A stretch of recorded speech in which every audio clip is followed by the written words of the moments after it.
Welcome to my channel Pallavi digital arts. నెమలి మరియు తాబేలు. ఒక ఊరిలో ఒక చిన్న చెరువుకు దగ్గరగా నెమలి మరియు తాబేలు మంచి స్నేహితులుగా నివసించేవి. నెమలి అందమైన రంగులతో తలతల మెరిసేది. తాబేలు బుద్ధి బలం కలిగి జాగ్రత్తగా ఉండేది. వీరిద్దరూ ప్రతిరోజూ కలిసి ఆడుతూ సంతోషంగా కాలం గడిపేవి.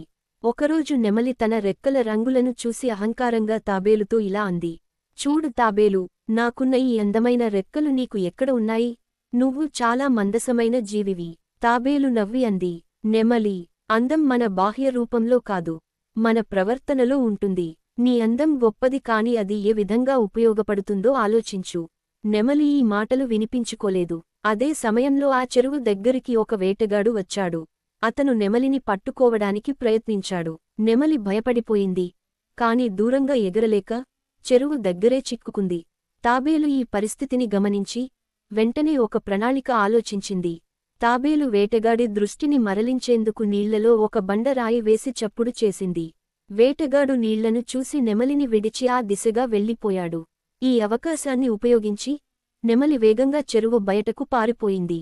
తర్వాత నెమలి తాబేలుకు కృతజ్ఞతలు తెలిపింది. నిజంగా తాబేలు, నీ బుద్ధి లేకపోతే నేను వేటగాడికి చిక్కుకునేదాన్ని. క్షమించు, నేను నీ నెమ్మదితనాన్ని చిన్నచూపు చూశాను. తాబేలు చిరునవ్వుతో అంది.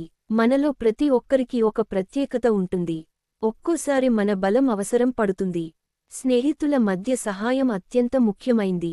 నీతి కథ. మన బలం అందానికి కాదు, జ్ఞానం మీద ఆధారపడి ఉంటుంది.